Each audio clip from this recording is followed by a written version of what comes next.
Hello students and welcome back to your favourite channel math solutions with Rose ma'am. आज हम करेंगे कक्षा 9वीं की विषय गणित की कार्यपत्रक नंबर 88। डेट है 11 फरवरी 2022 और आज का टॉपिक है बहुपद। बहुपद की पुनरावृत्ति की हम वर्कशीट करने जा रहे हैं, जो कि हमारी जो मेन वर्कशीट थी 50, 51 और 52 यानी 50, 51 और 52 वर्कशीट का ये कार्यपत्रक का पुनरावृत्ति है। तो चलिए बच्चों, इस रिवीजन वर्कशीट को शुरू करने से पहले इसमें 4 क्वेश्चन दे रखे हैं, मैं आपको बता दूं, और इन चारों क्वेश्चंस को हम सॉल्व करेंगे। लेकिन उससे पहले मैं आपको एक छोटी सी आपसे प्यारी सी रिक्वेस्ट है कि अगर आप चैनल को सब्सक्राइब कर दीजिए प्लीज़, एंड बेल आइकन को भी प्रेस कर लीजिए ताकि आपकी न्यू नोटिफिकेशन की आपको वीडियोज़ जो है वो पता चल जाए। Thank you students. अब हम स्टार्ट करेंगे हमारा क्वेश्चन नंबर 1। निम्नलिखित में से कौन से व्यंजक एक चर वाले बहुपद हैं और कौन से नहीं हैं? अपने उत्तर के कारण बताइए। तो पहला और जो दूसरा है, एक्चुअली में इन दोनों का आंसर एक ही है। कैसे है मैं आपको पहले बताती हूँ।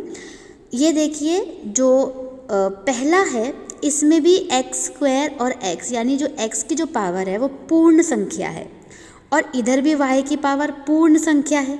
तो हम यहाँ पे लिखेंगे, यहाँ ऐसे लिख दीजिए आप, यहाँ घात मतलब पावर, यहाँ घात पूर्ण संख्या है। इन दोनों का आंसर एक ही होगा बच्चों, लेकिन 2 बार लिखिएगा। यहाँ घात पूर्ण संख्या है, इसलिए यह एक चर वाले बहुपद है। इसलिए यह एक चर वाले बहुपद है, क्योंकि घात जो है वो पूर्ण संख्या है। ठीक है, 2, 1 ये पूर्ण संख्या होती है। अब जो तीसरा और चौथा है ना, ये इसका आंसर सेम है। तो लेकिन आप इसको दोनों को अलग अलग लिखना है। आंसर 2 बार लिखिएगा, इस वाले आंसर को भी 2 बार लिखिएगा। ठीक है, तो तीसरा और चौथा देखिए, इसकी घात देखिए बच्चों 1/2 यानी ये पूर्ण संख्या नहीं है। इसकी घात देखिए -1 आएगी वाई की, ऊपर जाएगा तो ये भी पूर्ण संख्या नहीं है। तो यहाँ हम लिखेंगे घात पूर्ण संख्या नहीं है, इसलिए घात पूर्ण संख्या नहीं है, इसलिए यह एक चर वाले बहुपद नहीं है। इसलिए यह एक चर वाले बहुपद नहीं है। ठीक है, क्वेश्चन नंबर ये फर्स्ट पार्ट का 3rd और 4th तक पूरा कंप्लीट हो गया हमारा। अब हमें 5th पार्ट करना है। तो जब हम 5th पार्ट करेंगे, 5th पार्ट थोड़ा सा डिफरेंट होगा। 5th पार्ट के लिए देखिए, इसका आंसर लिखिए। देखिए यहाँ पे तो चर ही अलग हैं, इसके लिए लिख दीजिए x, y और w एक चर वाले बहुपद नहीं है, क्योंकि इसमें अलग अलग वेरिएबल यूज़ हो रहे हैं ना, तो एक चर वाले बहुपद नहीं है। अगर सिर्फ x ही यूज़ हो रहा होता तब तो बात बन जाती, क्योंकि जो पावर है वो तो 2 है, यानी वो तो पूर्ण संख्या है। ठीक है, तो क्वेश्चन नंबर 1 हमारा कंप्लीट हो गया। अब क्वेश्चन नंबर 2 करते हैं। निम्नलिखित बहुपदों में से प्रत्येक की घात लिखिए। जो सबसे बड़ी घात होती है वही इस बहुपद की घात मानी जाती है। जैसे प्रश्न नंबर 1 में दिया हुआ है, घात देखिए सबसे बड़ी कौन सी है, 3, तो इसका आंसर हो गया 3। इसकी घात देखिए सबसे बड़ी कौन सी है, 7, इसका आंसर हो गया 7।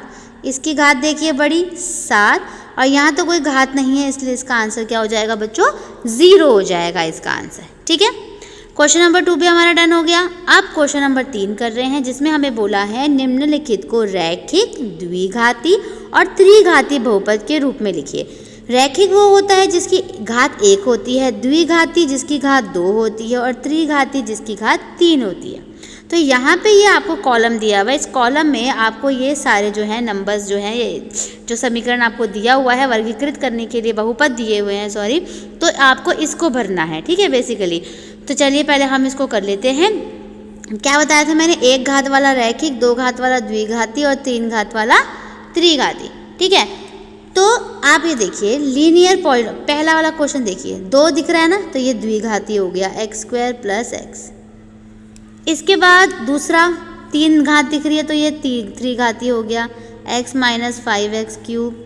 तीसरा द्विघाती हो गया ये z + 5z² + 7। नेक्स्ट ये रैखिक हो गया क्योंकि एक ही घात है, उसके अगला वाला भी रैखिक है, एक ही घात है, इसके अगले वाला त्रिघाती है क्योंकि 3 घात है, इसके अगले वाला रैखिक है क्योंकि एक ही घात है, और अगले वाला भी रैखिक है क्योंकि एक ही घात है। ठीक है, तो क्वेश्चन नंबर 3 भी हमारा डन। अब क्वेश्चन 4 करते हैं।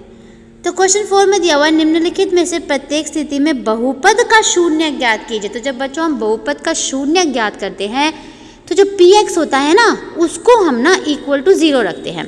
तो यहाँ पे px देखिए पहले x + 7 है, तो हम क्या करेंगे, पहले हम लिखेंगे px को हम इक्वल टू 0 रखते हैं, और x + 7 को अगर हम 0 रखेंगे तो +7 इधर जा कर के क्या बन जाएगा बच्चों, -7 बन जाएगा। यस, नेक्स्ट भी px को आप 0 रख दीजिए इक्वल टू, तो x - 3 बराबर 0 हो गया, तो -3 इस तरफ जा कर के क्या बन जाएगा, +3 बन जाएगा। यस, एंड नेक्स्ट भी px जो है वो इक्वल टू 0 रखेंगे, तो 3x + 2 इक्वल टू 0 रखेंगे, तो 3x की वैल्यू क्या हो गई, +2 है तो -2, और x आ गया -2/3।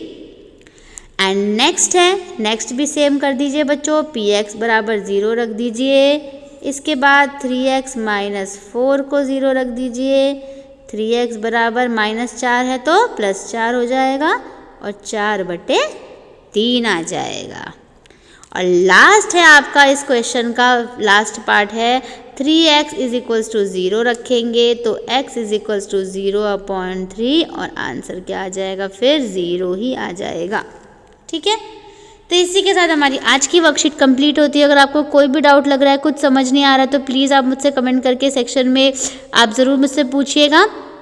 वीडियो को लाइक, शेयर एंड सब्सक्राइब करना है चैनल को, आप जानते हैं। थैंक यू स्टूडेंट्स, फिर मिलेंगे हम नई वीडियो में नई वर्कशीट के साथ। Thank you once again.